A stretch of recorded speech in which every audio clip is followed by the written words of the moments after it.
एक छोटा सा लड़का था रवि। हर रोज वो अपने दोस्तों को देखता जो हर काम में उससे बेहतर थे। क्लास में टॉप, स्पोर्ट्स में फास्ट और टीचर के फेवरेट भी। रवि सोचता शायद मैं इतना टैलेंटेड नहीं हूं, लेकिन उसे पता नहीं था कि उसके अंदर जो छुपा हुआ है वो किसी भी टैलेंट से ज्यादा ताकतवर है।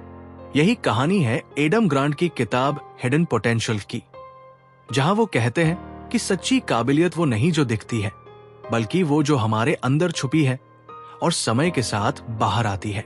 रवि हर टेस्ट में औसत नंबर लाता। टीचर कहते तुम थोड़े धीमे हो।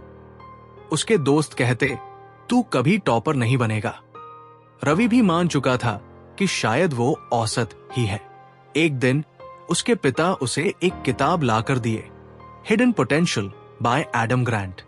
रवि ने पहले तो हंस दिया, किताब से क्या बदलेगा, लेकिन पेज दर पेज उसके अंदर कुछ बदलने लगा। एडम ग्रांट कहते हैं किसी की काबिलियत उसके शुरुआती बिंदु से नहीं, बल्कि उसके सफर की लंबाई से नापी जानी चाहिए। रवि ने सोचा तो क्या अगर मैं धीमा शुरू किया हूं तो भी मैं आगे जा सकता हूं। उसने फैसला किया हर दिन एक छोटा कदम लेना है। पहले दिन सिर्फ 10 मिनट अधिक पढ़ाई, फिर 15 मिनट और धीरे धीरे उसका आत्मविश्वास बढ़ने लगा। ग्रांट लिखते हैं कि ग्रोथ माइंडसेट वाले लोग मानते हैं कि मैं बदल सकता हूं, सीख सकता हूं। यही सोच रवि के अंदर बीज बनकर उगी। एक रात रवि किताब में एक लाइन पढ़ता है, start before you feel ready. वो सोच में पड़ गया, क्या मैं कभी रेडी हो पाऊंगा? अगले दिन उसने क्लास में हाथ उठाया, पहली बार किसी प्रश्न का उत्तर देने के लिए। आवाज कांपी, कुछ गलत भी कहा, लेकिन उसे महसूस हुआ कि डर कम हुआ है। एडम कहते हैं जब आप असहज महसूस करते हैं तभी आप विकसित हो रहे होते हैं। रवि ने सोचना छोड़ दिया कि लोग क्या कहेंगे। अब वो हर दिन थोड़ा थोड़ा बोलने लगा, सीखने लगा। एक दिन रवि का साइंस प्रोजेक्ट फेल हो गया। टीचर ने कहा फिर से कोशिश करो। रवि ने दूसरी बार गलतियां नोट की, तीसरी बार ठीक किया और जीत गया। एडम कहते हैं गलतियां विफलता नहीं है, वे प्रगति का सबूत है। उन्होंने इसे एरर बजट कहा, मतलब आपको हर दिन कुछ गलत करने की छूट देनी चाहिए। रवि ने इसे अपनाया, हर गलती के बाद एक सीख लिखी।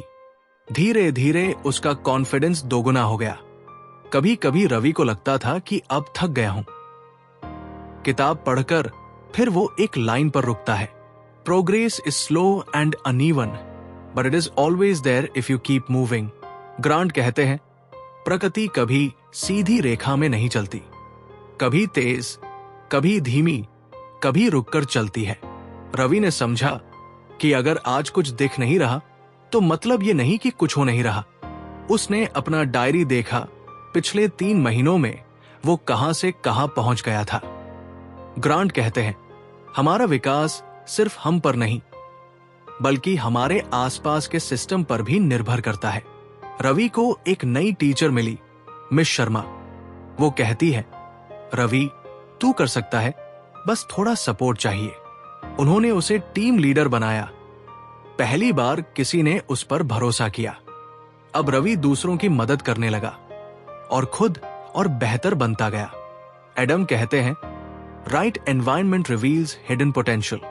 सही माहौल आपके भीतर की काबिलियत को बाहर लाता है। रवि के पास अब एक से ज्यादा मेंटर्स थे, टीचर, दोस्त, यहां तक कि मां भी। हर किसी ने अलग अलग दृष्टिकोण दिया। एडम लिखते हैं a single mentor shows you a path, multiple mentors show you possibilities.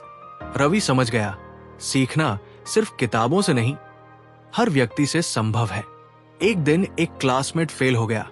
सब हंस रहे थे, पर रवि ने उसे सिखाया कि कैसे सुधारा जा सकता है। यही एडम की तीसरी सीख छिपी है, किरदार। एडम कहते हैं personality is what you are, character is what you choose to be. Ravi अब सिर्फ स्मार्ट नहीं, बल्कि मददगार बन गया था। उसे महसूस हुआ कि असली पोटेंशियल वो है जो दूसरों में भी आग लगाए। फाइनल एग्जाम का दिन था। रवि शांत था, क्योंकि अब उसे डर नहीं था। उसने पूरा पेपर दिया। थोड़ी गलतियां भी हुई, पर वो जानता था गलती ही सीख है। रिजल्ट के दिन वो सिर्फ खुद नहीं, बल्कि अपनी टीम के साथ खड़ा था। सभी ने मिलकर टॉप किया, क्योंकि रवि ने सीखा था सफलता अकेले की नहीं, साथ चलने वालों की होती है। सालों बाद जब रवि एक कंपनी में लीडर बना, तो उसने अपनी टीम से कहा, अगर तुम्हें लगता है कि तुम अभी काबिल नहीं हो, तो याद रखो मैं भी ऐसा ही था। उसने टीम को हिडन पोटेंशियल किताब दी और बोला, इसमें तुम्हें अपनी कहानी मिलेगी। एडम ग्रांट कहते हैं, सफलता का रास्ता सीधा नहीं होता, वो टेढ़ा, उतार चढ़ाव भरा होता है। लेकिन हर वो इंसान जो सीखने से नहीं रुकता, वो कभी हारता नहीं। ये किताब हमें सिखाती है कि किसी का जन्म स्थान, IQ या डिग्री हमारी काबिलियत नहीं तय करते। हमारा चरित्र, हमारी जिज्ञासा और हमारी संगत, ये तीनों मिलकर हमारी हिडन पोटेंशियल को जगाते हैं। रवि अब हर सुबह आईने में देखकर कहता है, मैं शुरुआत कर सकता हूं, चाहे कितनी भी धीमी क्यों ना हो, क्योंकि उसे समझ आ गया है पोटेंशियल छिपा नहीं रहता। जब आप विश्वास करते हैं तो वो दुनिया के सामने आ ही जाता है। दोस्तों, हम सब में कुछ छुपा हुआ है। शायद आपके अंदर वो आवाज भी कहती है, अभी बहुत कुछ करना बाकी है। तो आज ही शुरुआत कीजिए, छोटे छोटे कदम लिए बिना डर, क्योंकि एडम ग्रांट के शब्दों में, हम सबके अंदर एक हिडन पोटेंशियल छिपा है, बस उसे